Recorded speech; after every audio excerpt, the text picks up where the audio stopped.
Okay. Okay, so I got some questions. About... For the Drunken ask?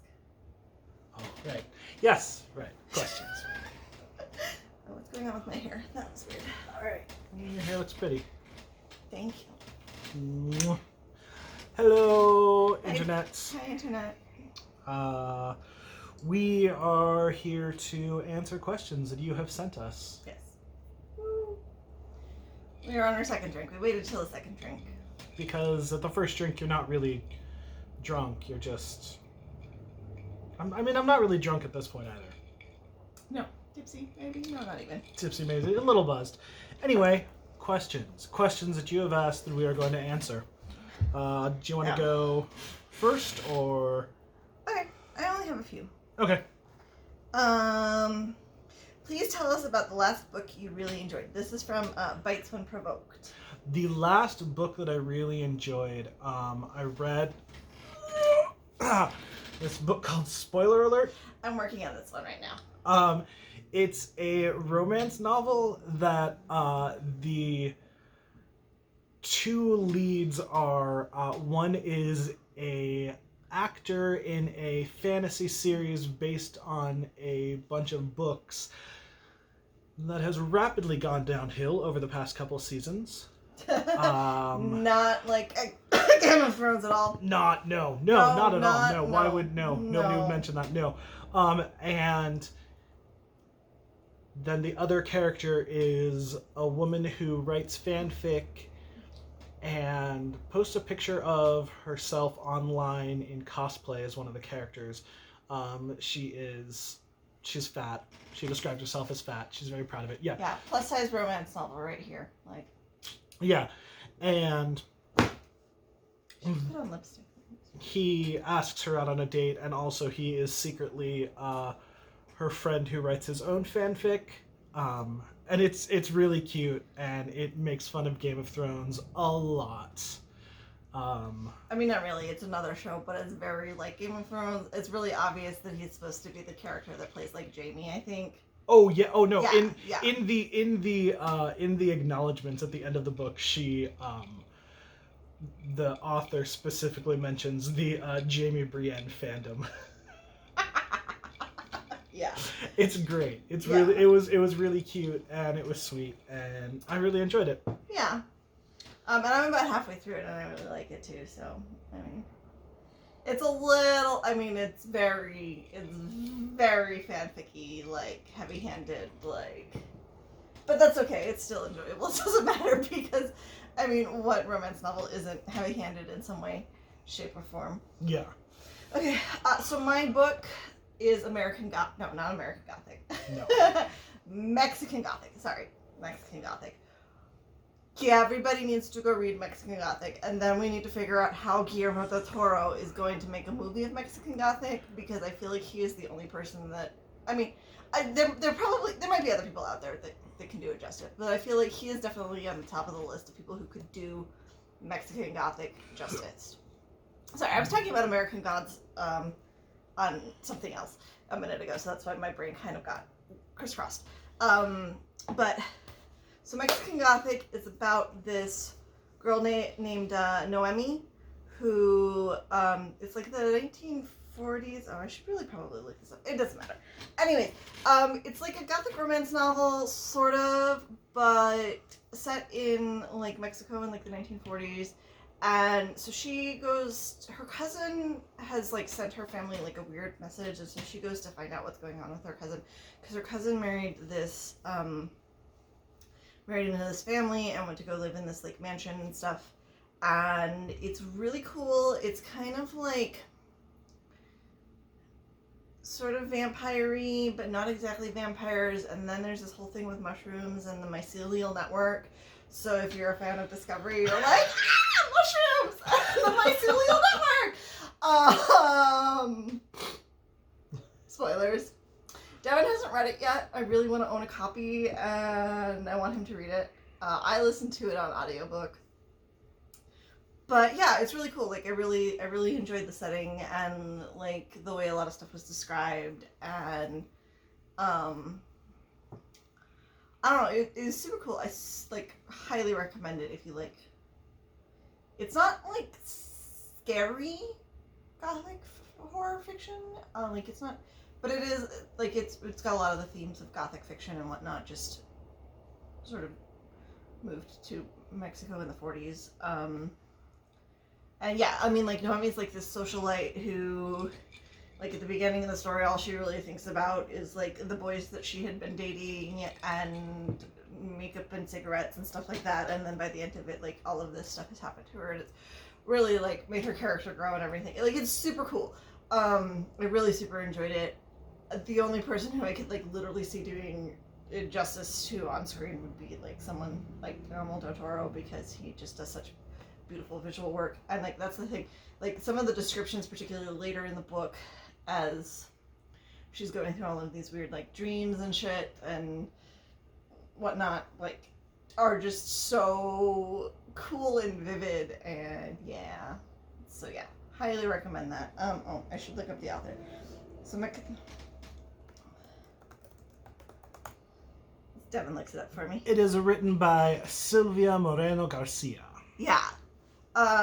Mexican Gothic by Silvia Moreno Garcia. Yeah. Like, super recommend. Like, it's probably one of the most enjoyable books that I've read in a while. I also, like, right after that, I finally listened to American Demon, which, if anybody reads or has read the Rachel Morgan books by Kim Harrison, she's picked that series back up again, even though like she had finished it, but now all of a sudden she's like, oh, I'm gonna write more in it. That was also super top notch and like a great like getting back into that character and everything. And I think she's coming out with another one soon, so also good. Yeah. Cool. Do you want to do a question now? I have a question from Dual Personality who says, what's a habit the other person has that just makes you smile every time they do it?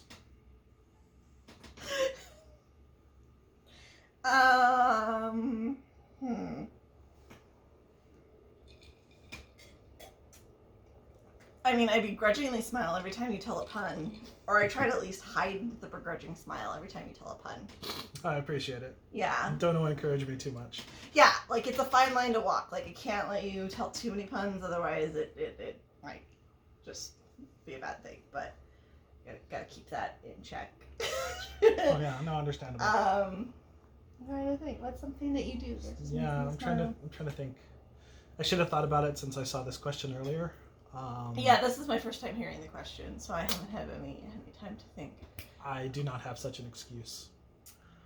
I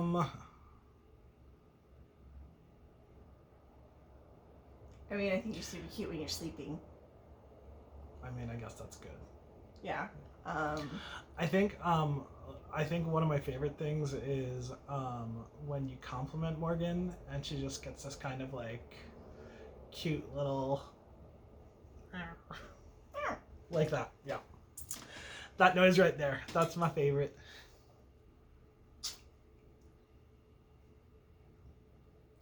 This like shit-eating grin that he gets on his face.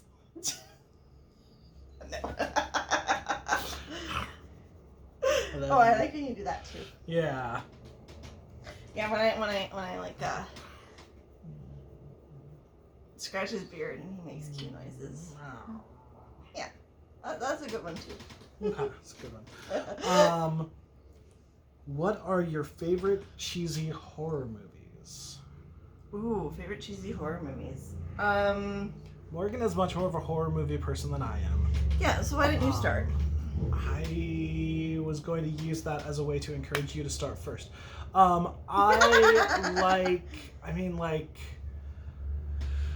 Cabin in the Woods is one of my favorites. What other horror movies do I like?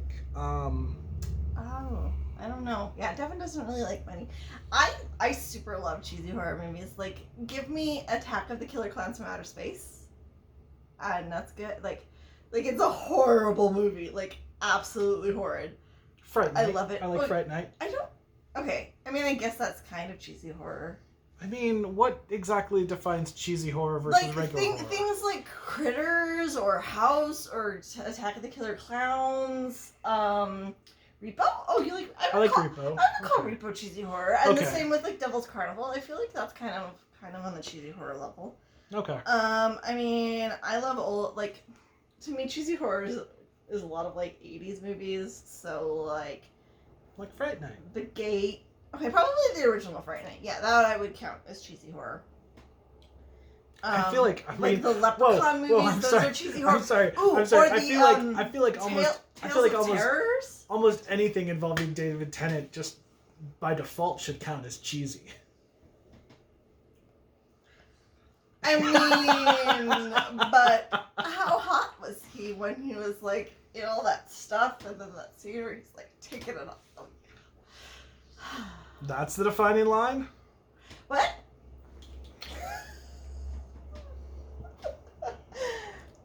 What else do I like cheesy horror wise? Yeah.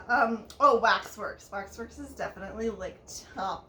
Waxworks and Waxworks 2 are like literally the pinnacle of my cheesy horror love. Like, I don't know why I love those two movies that much, but I do. I'm trying to think of what else. Like, Devin's looking up cheesy horror movies so that he can get some references. And then The Apocalypse is a good, like, recent one. Does that count as cheesy? Yes. Oh, okay. Well, then I mean, yeah, I love Anna and the Apocalypse. And like most of the What about no, I don't feel like Shaun of the Dead counts. Yes, that's totally cheesy horror. Okay, well apparently I do not understand what counts as cheesy horror movies. Actually, I feel like you mostly like cheesy horror movies rather than actual horror movies. Tucker and Dale versus Evil. That one was really good. Yeah. Shaun of the Dead. Evil Dead, like Evil Dead and Army of Darkness and all that shit is good too. Okay, I mean Fright Night's on that list, and American Werewolf and Cabin in the Woods. Zombieland, according to this. Yeah, like Tales from the Crypt. Like Tales from the Crypt is one of my favorite cheesy horror franchises in general. I super love cheesy horror serial TV shows. So like. I totally watched like Friday the 13th, the series, which was about this like antique shop where like all of these possessed items, like they were trying to collect these possessed items, so it was like a story of the week type thing. Or Tales from the Dark Side, Tales from the Crypt. Basically anything that was on USA Up All Night. Anything that was on USA Up All Night. Also, if anybody remembers, okay. We're going to get very specific, and if anybody knows what this movie is, I will be amazed, because I have been trying to figure out what this movie is for, like, decades now. So I remember watching this movie on USA Up All Night where these sorority girls... Yeah, I mean, Slither. Slither is, like, one of the best B-movies of the decade. I forgot about that movie. I don't know if that was... No, that wasn't even the last decade. So, of the past... 2 decades? 15 years. Anyway, the movie.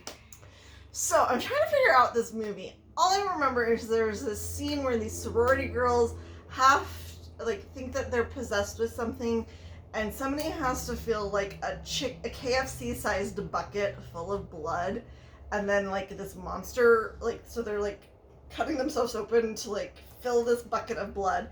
And then this, like, monster comes out of it, and then, so that's how they prove that she's been infected with this thing.